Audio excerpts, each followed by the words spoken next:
الحمد لله نحمده ونستعينه ونستغفره ونعوذ بالله من شرور أنفسنا ومن سيئات أعمالنا من يهده الله فلا مضل له ومن يضلله فلا هادي له وأشهد أن لا إله إلا الله وحده لا شريك له وأشهد أن محمدا عبده ورسوله يا أيها الذين آمنوا اتقوا الله حق تقاته ولا تموتن إلا وأنتم مسلمون يا أيها الناس اتقوا ربكم الذي خلقكم من نفس واحدة وخلق منها زوجها وبث منهما رجالا كثيرا ونساء واتقوا الله الذي تساءلون به والأرحام إن الله كان عليكم رقيبا يا أيها الذين آمنوا اتقوا الله وقولوا قولا سديدا يصلح لكم أعمالكم ويغفر لكم ذنوبكم ومن يطع الله ورسوله فقد فاز فوزا عظيما اللهم صل على محمد وعلى آل محمد كما صليت على إبراهيم وعلى آل إبراهيم إنك حميد مجيد اللهم بارك على محمد وعلى آل محمد كما باركت على إبراهيم وعلى آل إبراهيم إنك حميد مجيد سبحانك لا علم لنا إلا ما علمتنا إنك أنت العليم الحكيم رب اشرح لي صدري ويسر لي أمري واحلل عقدة من لساني يفقه قولي أعوذ بالله من الشيطان الرجيم من همزه ونفخه ونفثه بسم الله الرحمن الرحيم إن هؤلاء يحبون العاجلة ويذرون وراءهم يوما ثقيلا بلا شبہ یہ لوگ دنیا سے محبت کرتے ہیں اور اپنے پیچھے آنے والے بھاری دن کو فراموش کیے بیٹھے ہیں۔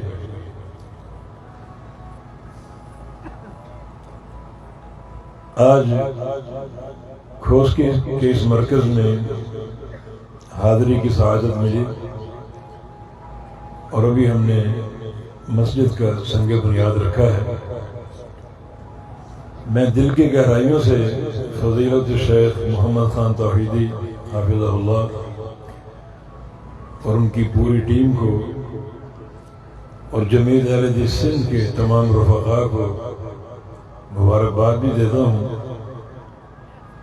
اور دعا گو ہوں کہ اللہ رب العزت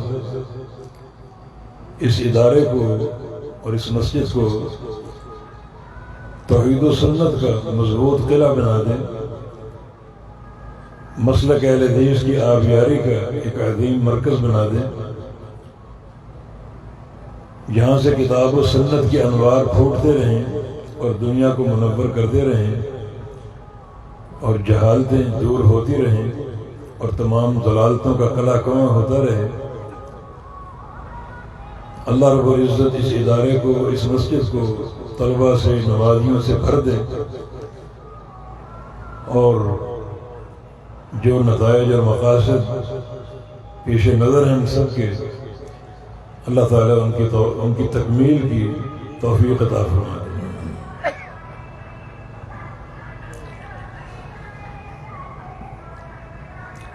جو قرآن حکیم کی آیت ہم نے پڑھی ہے اس میں ان لوگوں کا ذکر ہے جو آخرت کو فراموش کیے بیٹھے ہیں اور ان کا تمام تر جو قلبی لگاؤ ہے وہ دنیا کے ساتھ ہے،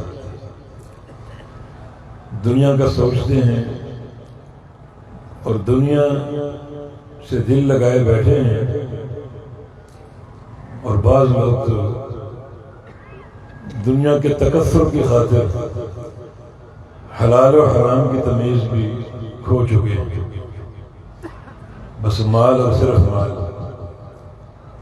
حالانکہ نبی علیہ السلام نے دنیا کے پجاریوں کے لیے بد دعا کی ہے اور آپ بہت کم بدعا کیا کرتے ہیں کہ تعس عبد الدینار، تعس عبد الدرہم، تعس وانتقش وإذا شيك فلانتقش إن أعطي رضي وإن لم يعط سخط، او کما قال کہ درہم و دینار کا پجاری برباد ہو جائے، تباہ ہو جائے، اگر اس کو پاؤں میں کانٹا چبھ جائے تو وہ کانٹا نکالنے والا کوئی نہ ملے، اور اسی کی تکلیف میں تڑپ تڑپ کر وہ ہلاک ہو جائے۔ جس کا کردار یہ ہے کہ کچھ دنیا کا پیسہ دیا جائے تو خوش رہتا ہے، اور اگر دنیا کا مال نہ دیا جائے تو ناراض ہو جاتا ہے۔ پھر دنیا کی طلب میں حلال و حرام کی تمیز بھی مٹا دیتا ہے اور کھو دیتا ہے۔ لن يدخل جنت اللحم نبت من حرام، جو گوشت اور خون حرام پیسے سے بنتا ہے وہ جنت میں ہرگز نہیں جائے گا۔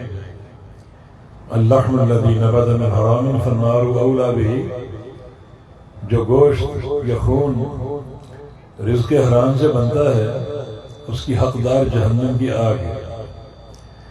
وہ گوشت بھی پلید اور ناپاک ہے، اور وہ خون بھی پلید اور ناپاک ہے، اور پلید اور ناپاک چیز جنت میں نہیں جاتی۔ وہ ایک پاکیزہ ٹھکانہ ہے، اس میں پاکیزہ لوگ ہی جائیں گے، پاکیزہ گوشت ہی جائے گا، پاکیزہ خون ہی جائے گا۔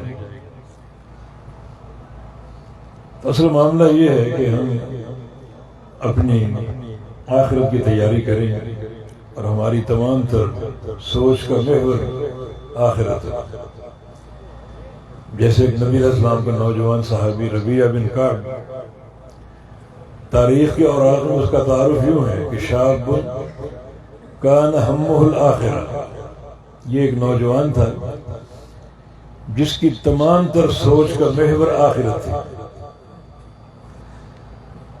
دنیا کی ہر شے کو وہ آخرت کی طرف مبذول کرتا، اور ہر مقام پر اس کی طلب آخرتی ہوتی۔ عبداللہ بن مبارک رحمہ اللہ بہت بڑے محدث ہیں، امام ذہبی رحمہ اللہ اس کا قصہ لائے ہیں۔ ان کے ایک معاصر کا قول ہے کہ میں نہیں سمجھتا کہ عبداللہ بن مبارک اتنے ہم سے فائق کیوں ہیں، ان کا رتبہ اتنا اونچا کیوں ہے۔ وہ بھی محدث ہیں، ہم بھی حدیث کے طالب علم ہیں، باقی نمازیں، روزے، تہجد وہ بھی کرتے ہیں، ہم بھی کرتے ہیں۔ ان کا اتنا اونچا درجہ کیوں ہے، اتنی نیک نامی کیوں، اچھی شہرت کیوں ہے؟ تو ایک دن یہ عقدہ مجھ پر کھلا اور واضح ہوا۔ ہم ایک دعوت میں تھے رات کو، اور صاحب خانہ ساتھ بیٹھا ہوا تھا، اچانک چراغ بجھ گئے۔ جو ہی چراغ بجھا تو کمرے میں سسکیاں گونجی جیسے کوئی رو رہے، لیکن پتہ نہیں چل رہا تھا کون رو رہے۔ اور جب وہ چراغ درست ہوا، روشنی آ گئی، تو ہم نے دیکھا کہ عبداللہ بن مبارک رحمہ اللہ وہ رو رہے تھے، اور ان کا چہرہ اور ان کی داڑھی اور آگے کے کپڑے آنسوؤں سے بھیگے ہوئے تھے۔ کیوں روئے؟ انہیں کمرے کا اندھیرا دیکھ کر قبر کے اندھیرے یاد آئے۔ ایسا کوئی بھی معاملہ ہو، بندہ متوجہ ہوتا ہے آخرت کی طرف۔ اور پیارے پیغمبر محمد مصطفیٰ علیہ السلام کی تربیت کا انداز بھی یہی تھا کہ وہ دنیا کی چیزوں کو، دنیا کے امور کو، دنیا کی اشیاء کو آخرت کی طرف موڑا کرتے تھے۔ ہر چیز میں تربیت کا پہلو ہوتا ہے، ہر چیز میں تربیت کا پہلو ہوتا ہے، اور صحابہ کو نصیحت اور وعظ کا پہلو ہوتا ہے۔ بہت سی مثالیں موجود ہیں۔ صحیح مسلم کی حدیث ہے، ابو ذر غفاری رضی اللہ عنہ فرماتے ہیں کہ میں نبی علیہ السلام کے ساتھ مدینہ منورہ میں چل رہا تھا، کہیں جا رہے تھے، سامنے احد پہاڑ آ گیا، بڑا طول و عرض میں پھیلا ہوا پہاڑ۔ جنہوں نے مدینہ دیکھا ہے وہ جانتے ہیں کتنا بڑا پہاڑ ہے، 6-7 میل کے طول و عرض میں پھیلا ہوا۔ ایک دو ہم نے گاڑی سے اس کو ناپا، جہاں سے شروع کیا وہاں سے جب ختم کیا گاڑی پر تو آدھا گھنٹہ ہمیں لگا، اور اس کی اونچائی الگ ہے۔ احد پہاڑ دیکھا نبی علیہ السلام نے بھی، ابو ذر غفاری نے بھی،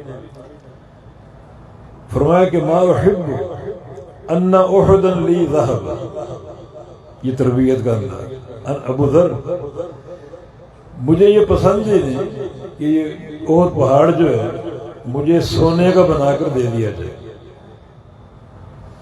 کہاں کی بات کہاں لے گئے، یہ پہاڑ مجھے سونے کا بنا کر دے دیا، اتنا یعنی اربوں خربوں ٹن سونا، کتنی مالیت، مجھے پسند ہے۔ اور اگر سونے کا بنا دیا گیا تو 3 دن میں سارا بانٹ دوں، ہاں الا دینار ارشدہ لدین، ہاں اگر مجھے بتایا گیا کہ میرا کوئی ساتھی مقروض ہے، اس پر 2 دینار 3 دینار قرضہ ہے اور وہ کہیں گیا ہوا تو اس کے 2-3 دینار سنبھال کے رکھ لوں گا، وہ آئے اور مجھ سے لے کر اپنا قرضہ ادا کرے۔ تو دیکھیں کیسا تربیت کا انداز۔ یہ قصہ اس میں تھوڑا سا اور عقیدے کا مسئلہ ہے جس پر بھی ڈاکٹر صاحب بات کر رہے تھے، آگے چلتے گئے۔ نبی علیہ السلام نے ایک دائرہ، ایک جگہ کا تعین کیا، ابو ذر یہاں کھڑے ہو جائے، مکانک لا تبرح حتی آتیک، یہاں کھڑے ہو جائے، یہاں سے ہلنا نہیں جب تک واپس نہ آ جائے، میں کہیں جا رہا ہوں۔ رات کا اندھیرا، تاریکی، میں کھڑا ہو گیا، نبی علیہ السلام تشریف لے گئے۔ آپ کے جانے کے چند لمحات کے بعد ایک دھماکہ ہوا، میں سہم گیا، یہ دھماکہ کیا ہے؟ یہ نبی علیہ السلام کسی مصیبت میں، دوڑ کے جانے لگا، نبی علیہ السلام کا فرمان یاد آ کہ یہاں سے ہلنا نہیں۔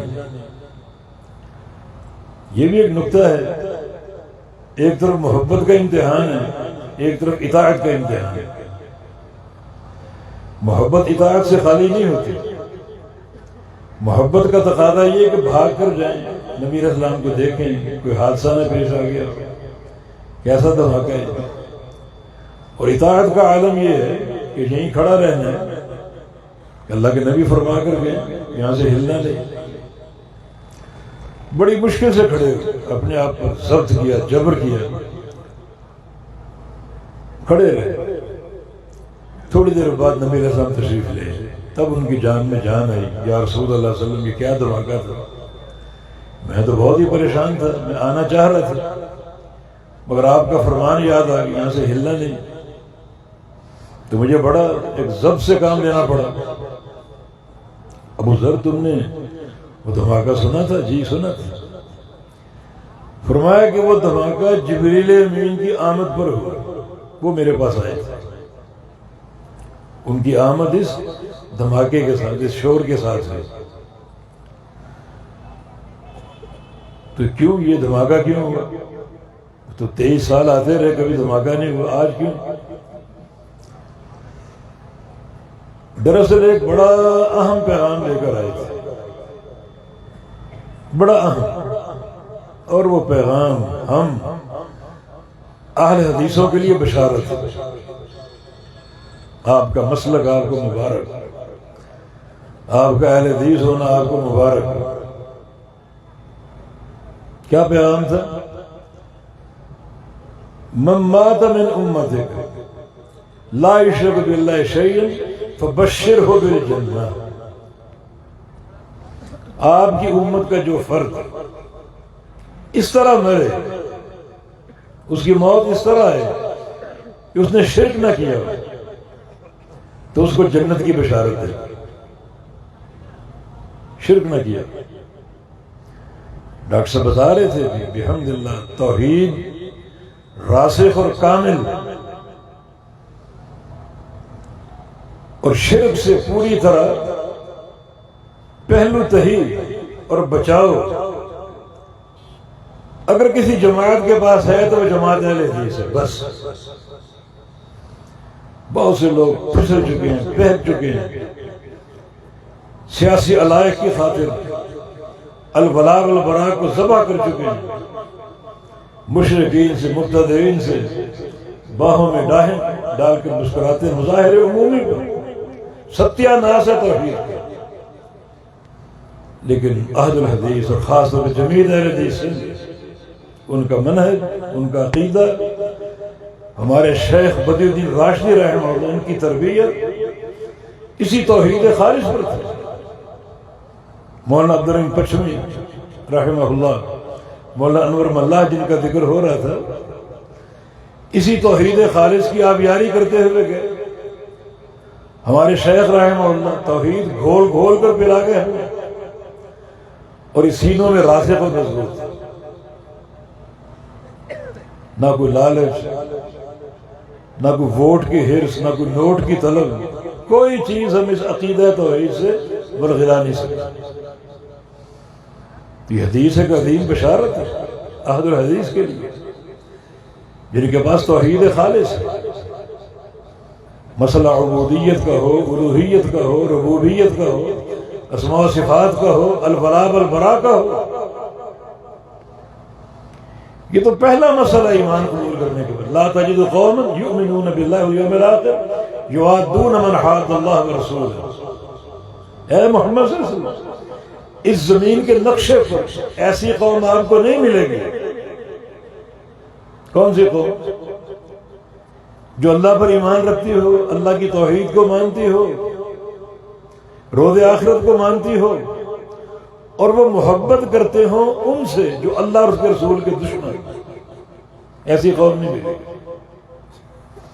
اگر توحید خالص ہے ایسے لوگوں سے کوئی محبت ہوگی ہی نہیں، اور اگر ہوگی تو ان کی توحید میں گڑبڑ، ان کے ایمان میں گڑبڑ، ان کے ایمان میں جھول ہے. اللہ سے ڈریں اور کسی گوشہ عافیت میں بیٹھ کر اپنے ایمان کا جائزہ لیں. اللہ پر ایمان بھی ہو، اس کی توحید کو ماننے کا دعویٰ بھی ہو، اور اللہ اور اس کے رسول کے دشمنوں سے، مجرموں سے ان کی محبت بھی ہو. اور مجرم اعظم شرک کرنے والے اور بدعت کا مرتکب، ایک زانی ہو، چور ہو، شرابی ہو، گناہ ہے، معصیتیں ہیں، مگر سب سے بڑا دین کا باغی وہ ہے جو مبتلا شرک ہے، مبتلا بدعت ہے. تو ایسوں کو قریب کرنا، محبت کی پینگیں بڑھانا، مسکرا کر ان سے ملنا، مظاہر عمومی پر ملاقاتیں کرنا، ایسا ممکن نہیں. اگر ایمان ہے تو ان سے کوئی رابطہ نہیں، اور اگر رابطہ ہے تو ایمان میں جھول ہے. تو بات کہیں اور نکل گئی. یہ حدیث عظیم الشان بتانا یہ چاہ رہا ہوں کہ نبی علیہ السلام کس طرح امور دنیا کو سامنے رکھ کر صحابہ کی تربیت کرتے. ایک دن تشریف لے جا رہے تھے، ایک درخت دیکھا، سوکھا درخت، سوکھے پتے. آپ وہاں ٹھہر گئے، ہاتھ میں چھڑی تھی، وہ ایک شاخ تھی، اس کو چھڑی ماری، سارے پتے جھڑ گئے. اور صحابہ منتظر ہیں، کوئی علم آنے والا ہے، ہماری تربیت ہونے والی ہے، کوئی کام آپ کا عبث نہیں. فرمایا دیکھا تم نے اس شاخ کے پتے کیسے جھڑ گئے؟ میں کچھ کلمات جانتا ہوں، اگر تم وہ یاد کر لو اور پڑھنا شروع کر دو، تمہارے گناہ ان پتوں کی طرح جھڑ جائیں، بالکل گناہوں سے پاک صاف ہو جاؤ. بالکل. وہ کلمات کیا ہیں؟ سبحان اللہ والحمدللہ ولا الہ الا اللہ واللہ اکبر. یہ چاروں کلمات بھی توحید کا مرقع. خالی نطق اور تلفظ نہیں، ان کا فہم بھی تو ہے۔ سبحان اللہ میں کیا پیغام ہے، الحمدللہ میں کیا پیغام ہے، لا الہ الا اللہ میں کیا پیغام، اللہ اکبر میں کیا پیغام۔ پوری توحید ان چاروں کلمات میں موجود ہے۔ یہ تفصیل کا وقت نہیں، تو تمہارے گناہ جھڑ جائیں۔ نیک شاخ اس کو کس طرح تربیت کی وجہ بتا دی، اس کو آخرت کی طرف لے گئے، آخرت کی کامیابی۔ یہ کلمات پڑھو گے، نبی علیہ السلام کی حدیث ہے، ہن مقدمات و مؤخرات مجنبات۔ ایک بار تشریف فرما تھے، خذو جنتکم، آپ نے فرمایا اپنی ڈھالیں پکڑ لیں، مسند احمد کی حدیث، اپنی ڈھالیں پکڑ لیں۔ صحابہ چاروں طرف جھانکنے لگے، ڈھالیں، دشمن کو حملہ کرنے والے، یا رسول اللہ کوئی دشمن تو نظر نہیں آ رہا، ڈھالیں کیوں پکڑ لیں؟ فرمایا یہ ڈھالیں دشمن کے مقابلے میں نہیں، یہ ڈھالیں جہنم کی آگ کے مقابلے میں۔ عرض کیے وہ تو ہم نہیں جانتے۔ اور میں تمہیں بتاتا ہوں ڈھالیں کیا، وہی سبحان اللہ والحمدللہ ولا الہ الا اللہ واللہ اکبر۔ یہ چار ڈھالیں جہنم کے مقابلے میں جب قیامت کا دن ہوگا، ہن مقدمات و مؤخرات مجنبات۔ انسان جا رہا ہے یا کہیں کھڑا ہے، کبھی یہ کلمات آگے آئیں گے، انسان کا دفاع کریں گے، کبھی پیچھے آئیں گے، انسان کا دفاع کریں گے، اور کبھی مجنبات دائیں اور بائیں۔ کیونکہ جہنم سے شعلے پھینک رہی ہوگی، چنگاریاں پھینک رہی ہوگی، خوف اور دہشت کا عالم ہوگا۔ یہ کلمات دفاع کریں گے، واقعی ڈھال بن جائیں گے۔ تو یہ آپ کا تربیت کا انداز ہے، اور کس طرح یہ تربیت روح توحید میں لپٹی ہوئی ہے۔ ایک بار تشریف لے جا رہے تھے، ایک کچرا کنڈی آپ نے دیکھی، اور سردار کائنات کچرا کنڈی پر کھڑے، امت کی تربیت، انی لاخذ حجبکم من النار وانتم تطہرون فیہا، میں چاہتا ہوں تمہیں تمہاری پشتوں سے پکڑ کر جہنم سے نکال دوں اور جنت میں ڈال دوں، یہ میری چاہت ہے۔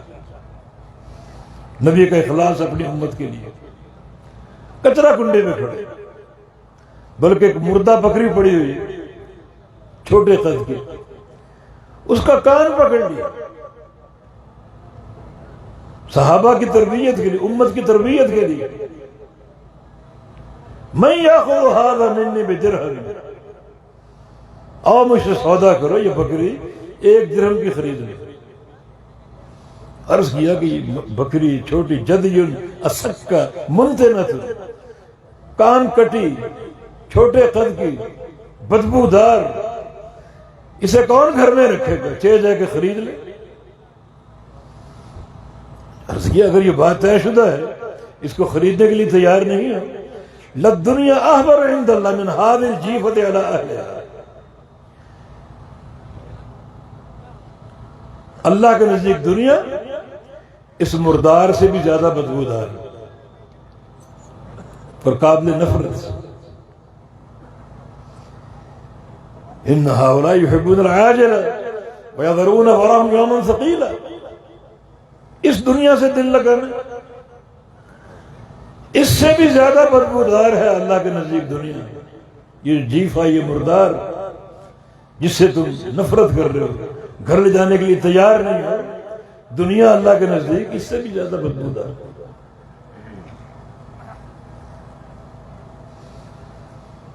ایک بار رات کا وقت تھا، سیدہ عائشہ رضی اللہ عنہا ساتھ بیٹھی ہوئی تھی، اور چاند چمک رہا تھا۔ عائشہ استعیذی باللہ من شر ھذا اذا وقب، اللہ سے اس کے شر سے پناہ مانگو جب یہ نمودار ہو، چاند۔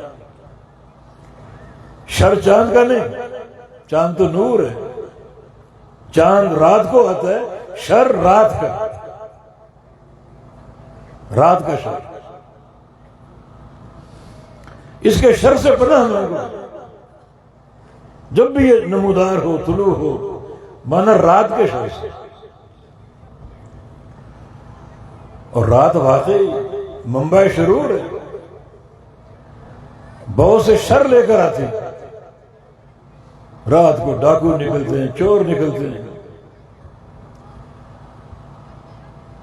آپ تو گاؤں دیہات میں رہتے ہیں، کبھی شہر کراچی آئیں، لاہور آئیں، فاحشہ عورتیں سڑکوں کے کنارے پر کھڑی لوگوں کو دعوت دیتی ہیں۔ رات منبع شروع، موذی جانور اپنے بلوں سے نکلتے ہیں، بچھو نکلتے ہیں، سانپ نکلتے ہیں۔ رات کے اندھیرے میں لوگ چھپ کر بہت سے کام کر جاتے ہیں۔ تو ان شرور سے آپ نے آگاہ کیا، اندھیروں کے شرور سے۔ کچھ لوگ ایسے ہیں جو رات کے اندھیروں کو اپنی آخرت کمانے کا ذریعہ بنا لیتے ہیں۔ تتجافى جنوبهم عن المضاجع يدعون ربهم خوفا وطمعا ومما رزقناهم ينفقون۔ وہ رات کو ان کے پہلو بستروں سے جدا ہو جاتے ہیں، رات کے اندھیروں چھپ کر تاریکی میں، کوئی نہیں جانتا کمرے میں کیا ہو رہا ہے، گھر والے بھی نہیں جانتے۔ نوجوان کھڑا ہے وضو کر کے مصلی کی پشت پر، دعائیں ہو رہی، رب تعالیٰ سے مناجات ہو رہی، سارا عمل اخلاص پر قائم۔ رسول اللہ صلی اللہ علیہ وسلم کی حدیث ہے، بعض لوگ ایسے ہیں اللہ تعالیٰ جن کے عمل کو دیکھ کر اپنے عرش پہ مسکراتا ہے۔ ان میں سے ایک یہ بندہ ہے جو قافلے میں شریک ہے اور لوگ تھکاوٹ سے چور ہیں اور پڑاؤ ڈالنا چاہتے ہیں، آرام کرنا چاہتے ہیں، پڑاؤ ڈال دیا گیا، خیمے گاڑ دیے گئے اور لوگ گرتے ہی نیند کی وادی میں پہنچ گئے۔ یہ بھی موجود ہے ساتھ، وہی کام کر رہے ہیں جو لوگ کر رہے ہیں۔ لوگ لیٹ گئے، یہ بھی لیٹ گئے، لیکن لوگوں کی آنکھیں بند ہو گئی، یہ کھلی آنکھوں سے لیٹا انتظار کر رہا ہے کہ لوگ سو جائیں تو میں اٹھوں، رب تعالیٰ سے راز و نیاز کروں، یہ اندھیرے سے فائدہ اٹھائیں۔ دنیا سو گئی، یہ اٹھ گئے، وضو کر کے مصلی پر سوار ہو گئے، رب تعالیٰ سے مناجات کر رہا ہے۔ جب تک یہ نماز پڑھے گا، اللہ تعالیٰ سے دعائیں کرے گا، اللہ تعالیٰ اسے دیکھ کر اپنے عرش پہ مسکرائے گا۔ یہ محبت کا ایک عجیب انداز ہے، اللہ کا مسکرانا۔ سعد بن معاذ رضی اللہ عنہ شہید ہو گئے، ان کی والدہ سے ان کا فراق برداشت نہیں ہو رہا تھا، جدائی برداشت نہیں ہو رہی تھی، روئے جا رہے اور رونا آتا ہے، رونا آتا ہے، یہ فطری امر ہے۔ یہ نہیں کہ شہادت کی خبر دینے جاؤ اور مٹھائی مانگو۔ ماں باپ کا دل پر ایک ان کے جذبات اور اس کی کیفیت، اس کا احساس ہونا چاہیے۔ رو رہے لوگوں نے آ کر خبر دی، یا رسول اللہ صلی اللہ علیہ وسلم، ام سعد رو رہی ہیں، بہت رو رہی ہیں۔ فرمایا کہ الا یرقع دمع ام سعد، ام سعد کے آنسو رک نہیں رہے، جاؤ اس کو جا کر خوشخبری دو، اس کو تسلی ہو جائے گی، اس کے آنسو رک جائیں گے۔ کیا خوشخبری؟ ان ابنک اول من یضحک اللہ الیہ یوم القیامہ، تیرا بیٹا قیامت کے دن وہ پہلا انسان ہوگا جسے دیکھ کے اللہ تعالیٰ مسکرائے گا۔ سب سے پہلے اللہ تعالیٰ جس بندے کو دیکھ کے مسکرائے گا وہ تیرا بیٹا سعد ہوگا۔ بہت بڑا اعزاز ہے، جب تک یہ قیام اللیل جاری ہے اللہ تعالیٰ مسکرا رہا ہے اسے دیکھ۔ تو خیر، عائشہ صدیقہ رضی اللہ عنہ کی حدیث کہ جب یہ نمودار ہو رات کی تاریکی، اس تاریکی کے شر سے اللہ کی پناہ طلب۔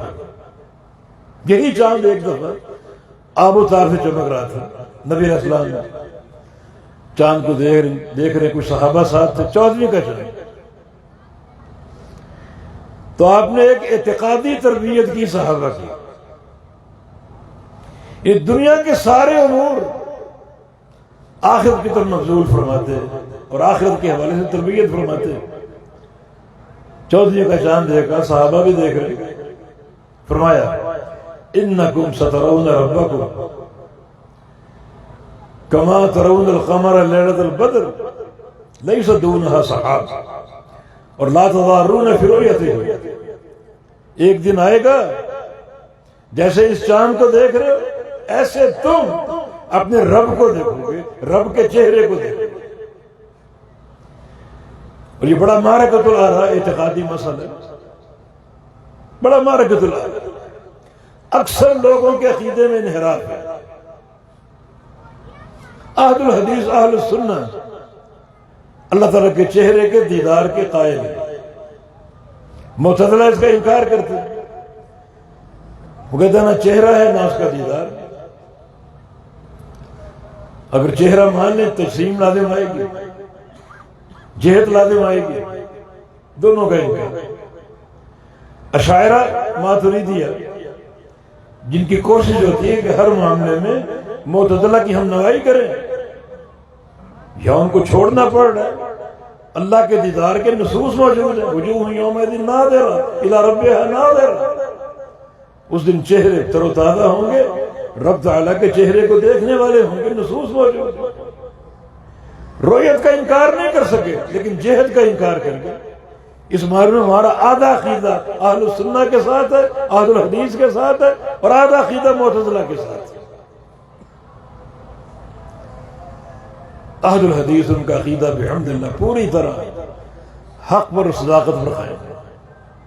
جیسے اس چاند کو دیکھ رہے ہو، ایک دن آئے گا رب تعالیٰ کے چہرے کو دیکھو گے ایسا صاف جیسے چاند کو دیکھ رہے ہو.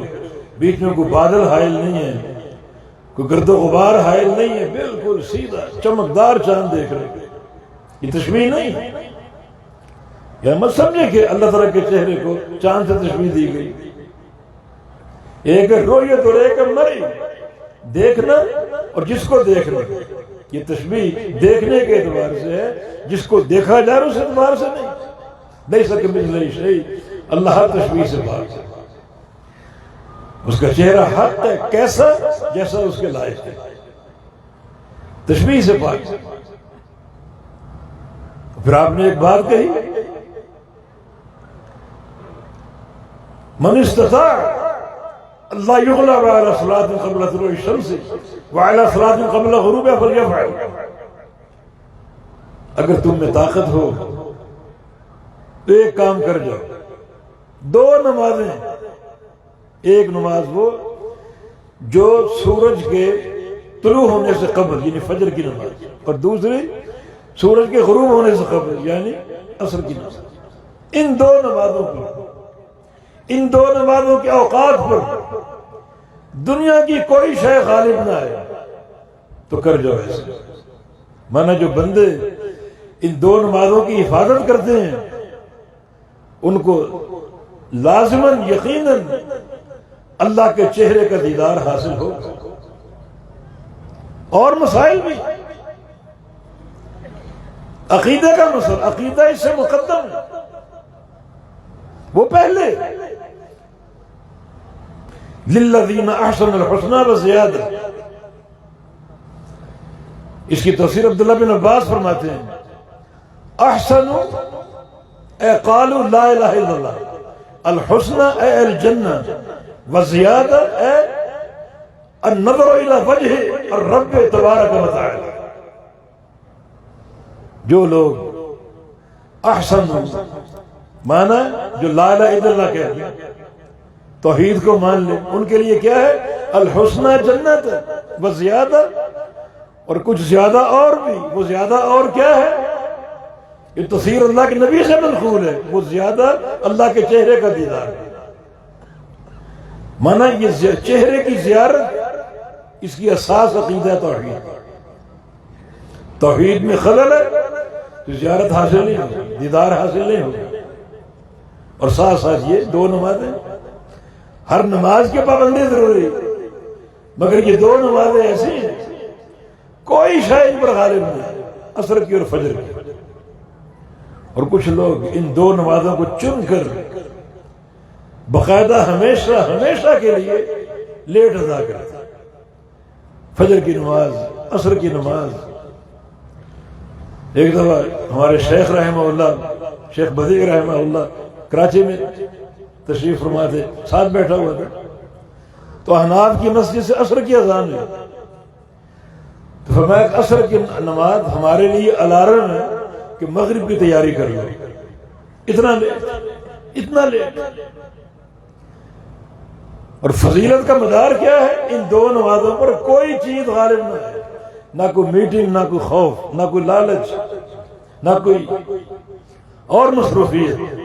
ایسا کر جاؤ، ایسا کر جاؤ گے تو جنت میں اللہ کا دیدار بھی 2 بار ہوگا، اللہ کو دیدار روزانہ عطا فرمائے گا۔ اور سب سے بڑی نعمت ہے ینسون نعیم الجنہ کے الفاظ، لا یلتفتون الی شیء من نعیم الجنۃ ما داموا ينظرون الیہ۔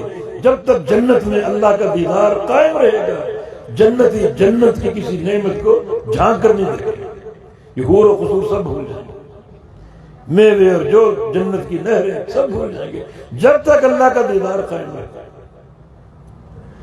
تو دیکھیں کیا انداز نبی علیہ السلام کی تربیت ہے، کس طرح عقیدہ سمجھایا اور کس طرح صحابہ کی تربیت فرمائی اور ان کے ذہنوں کو کس طرح مبذول کیا آخرت کی طرف، کہ دنیا کا انحراف درست نہیں، آخرت کا سوچو، تمہاری تمام تر سوچ اور فکر کا محور آخرت ہے۔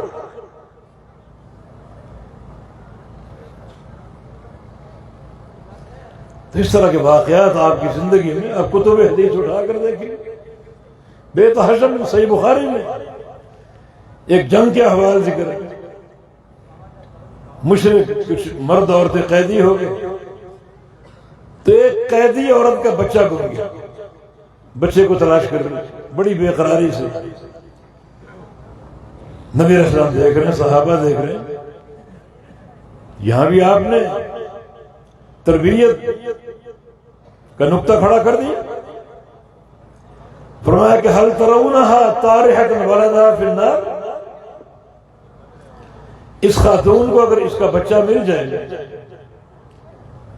تو بچے کو تلاش کر کے اپنے ہاتھ سے جلتے تندور میں پھینک دے گی، آگ میں ڈال دے گی؟ اور اس کی یہ ممکن ہی نہیں، اس کی ممتا کی بے قراری دیکھے، اس کی بے چینی دیکھے، کیسے ممکن ہے بچے کو پا لینے کے بعد اس کو آگ میں ڈال دے؟ ممکن نہیں۔ فرمایا کہ اللہ ارحم بعبادہ من ہذہ لولدہا، سن لو، اللہ تعالی جو شفقت اور محبت اور پیار اس عورت کے دل میں اپنے بچے سے ہے، اس سے کہیں زیادہ پیار اللہ تعالیٰ کو اپنے بندوں سے۔ ماں کے پیار کو کسی میزان میں تول سکتے؟ اللہ کا پیار کیسا ہوگا، اللہ کی محبت کیسے ہوگی؟ ابن قیم رحمہ اللہ نے ایک گھر کے احوال بیان کیا، ماں بیٹے میں لڑائی ہو رہی، ماں نے بیٹے کو دروازہ کھول کے دھکا دے کے باہر نکال دیا اور کہا میری شکل نہ دیکھنے کی۔ اس نے کتنا تنگ کیا ہوگا، ماں کو کتنا ستایا ہوگا، دروازہ بند کر دیا۔ بیٹے نے بھی دھمکی دی کبھی گھر نہیں آؤں گا، تو بھی میری شکل نہیں دیکھ سکی۔ اب وہ پھر رہے ادھر ادھر، پھر رہے 10 منٹ 15 منٹ، سوچا ہوگا اب میں کہاں جاؤں، کون سی اور ماں ہے جو مجھے کھلائے گی پلائے گی، میری خدمت کرے گی، کون ہے، کہاں جاؤں گا، رات کہاں گزاروں گا۔ کو آدھا گھنٹہ گزرا، بڑا نادم شرمندہ ہوا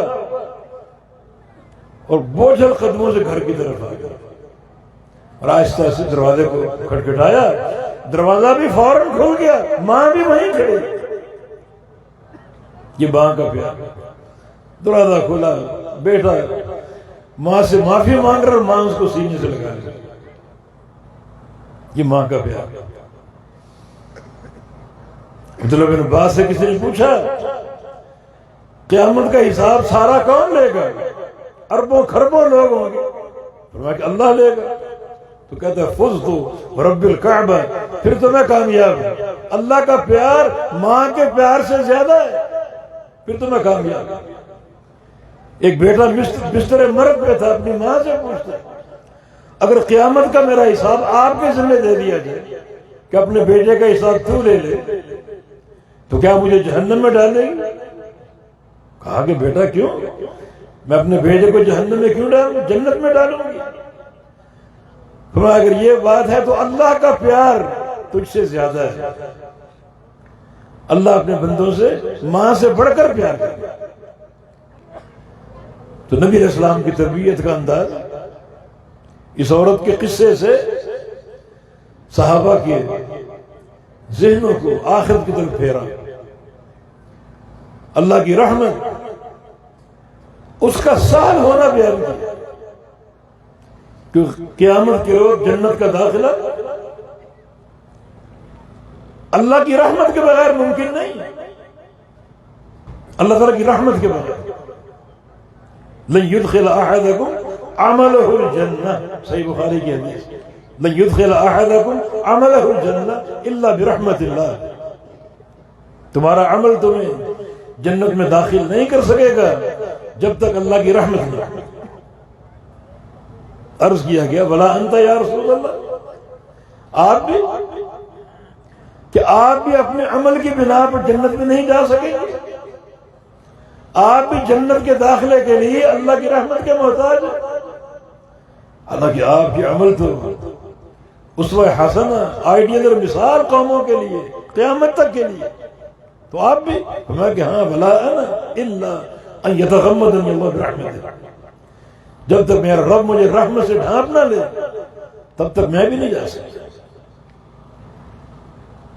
یہ تربیت کا انداز نبی علیہ السلام۔ جو مائد اسلمیہ کا قصہ ہے اس کو رجم کیا گیا، نبی علیہ السلام کے سامنے آ گیا اور آخر کا ان الآخر قد زنا، اپنے آپ کو جیسے کہتے ہیں نا اس کمینے نے زنا کر لیا، طاہرنی یا رسول اللہ، مجھے پاک کر دو، مجھے پاک کر دو۔ وہ جانتا نہیں پاک کیسے ہونا، رجم کیا جائے گا، آدھا زمین میں گاڑا جائے گا اور باقی آدھے جسم پر پتھر مارے جائیں جب تک موت واقع نہ ہو۔ جانتا تھا، یہ بھی جانتا تھا کتنی رسوائی ہوگی، میری قوم کی، قبیلے کی بدنامی، لیکن نہیں، آخرت کا خوف، آخرت کی جستجو، یہ تکلیف بھی برداشت ہے، رجم بھی برداشت ہے، پتھر کھا کے مر جانا بھی برداشت ہے، یہ بدنامی بھی قبول ہے، رسوائی بھی قبول ہے، لیکن یہ گناہ کا بوجھ لے کر قیامت کے دن کیسے جاؤں گا رب تعالیٰ کے سامنے؟ جب پورے شہادت کے تقاضے ہو گئے، آپ نے سفر ہی میں رجم کا حکم دے دیا، سفر اللہ کی حد قائم کر دی۔ اور واقعتاً ایک حاکم حدود اللہ کا فوری نفاذ کیا، پاکستان کا نہیں معاملہ، بعض کیس چل رہے ہیں، سال ہا سال گزر کے ابھی تک کوئی فیصلہ نہیں، اس میں ہر طرح کے کیس، فوری سفر کی جو ہے وہ سزا قائم کر دی گئی، زنا کی سزا، سفر۔ دو بندے آپس میں باتیں کر رہے تھے کہ ماعز کو کیا ضرورت تھی اپنے آپ کو پیش کرنے کی، خود بھی رسوا ہوا، قوم بھی رسوا ہوئی، اور کس طرح پتھروں سے مار دیا گیا اس کو۔ توبہ تو یہی ہے زنا کی، خاموش رہتا ہے۔ اللہ کے نبی نے یہ بات سن، اللہ نے سنا دی، آپ نے رد عمل نہیں دیا، کوئی خاموش رہے، چلتے گئے، سفر جاری۔ آگے ایک مردہ گدھا پڑا ہوا، مرا ہوا گدھا، وہاں کھڑے ہو گئے، ان دونوں کو بلایا، انزلا، نیچے اترو، وَكُلَا مِن جِيفَةِ هَذَا الْحِمَارِ، اس مردہ گدھے کا گوشت کھاؤ۔ وہ حیران پریشان، کیوں کھائیں؟ گدھا ویسے حرام ہے، پھر مردہ حرام ہے، پھر کتنی بدبو اور تعفن اس سے پھوٹ رہے، ہمیں آپ کھانے کا کیوں کہہ رہے؟ تربیت کا اندر فرمایا جو بات تم نے مائت اسلمے کے بارے میں کی اس سے بہتر تھا وہ بات نہ کرتے اور اس مردار کو کھا لیتے. جو بات کی تو ایک گناہ ہے نا، اور یہ گناہ مرکب. بہتر تھا وہ بات نہ کرتے، اپنی زبان بند رکھتے، اس کی بجائے اس کا گوشت کھا لیتے. اس کا وبال کم ہوتا، اس کا گناہ کم ہوتا. کس طرح آپ کو چیزیں یاد ہیں اور کس طرح آپ صحابہ کی تربیت کر رہے ہیں. پھر مائد اسمیہ کا مقام بھی بیان کیا. جب تم یہ بات کر رہے تھے مجھے اللہ نے جنت دکھا دی، میں نے جنت میں مائد اسمی کو جنت کی نہروں میں غوطے کھاتے دیکھا. جنت میں پہنچے، وہ جنت میں پہنچ چکے، تم اس کے اوپر میں باتیں کر رہے. یہ نبی علیہ السلام کا انداز تربیت. بہت سے واقعات موجود. تو ان ہؤلاء یحبون العاجلہ ویذرون وراءهم یوما ثقیلا.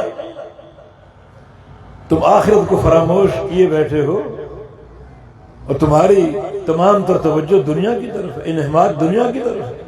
دنیا کی لالچ، دنیا کے عہدے، کرسی کا حصول، پیسے کا حصول، حلال و حرام سب کھو دیے، عقیدے کا جنازہ نکال دیا. نہیں، یہ سب چھوڑو، آخرت کی طرف ہو. یا ایھا الذین آمنوا اتقوا اللہ ولتنظر نفس ما قدمت لغد واتقوا اللہ ان اللہ خبیر بما تعملون. ایمان والو اللہ سے ڈر جاؤ. ہر شخص یہ دیکھے کہ اس نے آخرت کے لیے کیا تیاری کی. تو استعداد للآخرہ یہ کام ہے میرا اور آپ کا. آخرت کی تیاری، آخرت کی طرف توجہ. وہ دن آنے والا ہے تو اس کی طرف توجہ ہو. اور موضوع میرا کہیں اور نکل گیا. آج اصل میرا موضوع یہی تھا کہ قیامت کی تیاری اور مسلک اہل حدیث.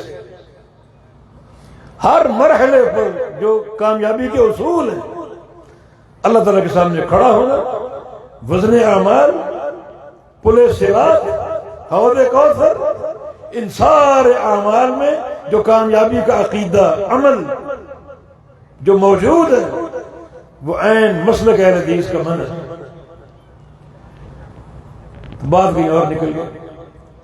تو اللہ تعالی ہمیں استعداد آخرت کی توفیق عطا فرما دے اور اللہ ہمیں آخرت کی کامیابی کے جو راہیں اور اصول ہیں وہ عطا فرما دے. اللہ ہم سے راضی ہو جائے. اللہ تعالیٰ آپ کا آنا قبول فرما لے. ایک ایک قدم کو اللہ تعالیٰ برکتوں سے بھر دے، رحمتوں سے بھر دے. اور یہ حدیث آپ کے اس سفر کا مصداق بن جائے. من سلک طریقا یلتمس فیہ علما سہل اللہ لہ بہ طریقا الی الجنہ. جو ایک راہ پر چلے طلب علم کے لیے اللہ اس کا جنت کا راستہ آسان کر دے. اس حدیث کو پلے سے باندھ لو. آج پرفتن دور میں جو منہج کامیابی کا یہ حدیث ہے. طلب علم، علماء سے محبت، علماء کی طرف سفر، علماء کو سننا، علماء کی مجلس میں بیٹھنا. شیخ الاسلام فرماتے ہیں علماء کی مجالس اس دنیا میں حقیقت میں جنت کے ٹکڑے ہیں. اگر کسی کو جنت دیکھنے کا شوق ہو وہ علماء کی مجالس کو دیکھے. اور شیخ الاسلام کی یہ بات کوئی ہوائی بات نہیں، اپنی طرف سے نہیں ہے، ایک حدیث سے لی. اذا مررتم بریاض الجنہ فارتعوا، صحیح مسلم کی حدیث. جب تم جنت کے باغیچوں کے پاس سے گزرو تو کھا پی کر گزرو. صحابہ نے پوچھا تمہارے ریاض الجنہ، جنت کے باغیچے کیا ہیں؟ فرمایا کہ حلق الذکر، علماء کی مجالس جو اللہ کا ذکر ہو، قال اللہ وقال رسول اللہ. یہ مجالس در حقیقت جنت کے ٹکڑے ہیں، جنت کے باغیچے. اس پرفتن دور میں فتنوں سے بچاؤ کا راستہ یہ قدم جو طلب علم کے لیے اٹھے، علماء سے ملنے کے لیے اٹھے. ابن قیم فرماتے ہیں جس بستی میں، جس گاؤں میں، شہر میں عالم دین نہ ہو اس گوٹھ اور بستی کے لوگوں پر ہجرت کرنا فرض ہو جاتا ہے. چھوڑ دو چلا ایسے علاقے کی طرف جاؤ جہاں عالم موجود ہو.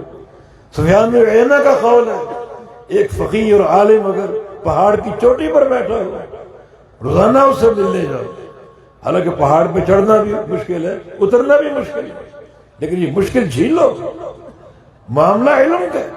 ابن قیم فرماتے ہیں ایک ہے روحانی ڈاکٹر اور ایک ہے جسمانی ڈاکٹر. اس امت کو جسمانی ڈاکٹر سے بڑھ کر روحانی معالج کی، روحانی ڈاکٹر کی ضرورت ہے.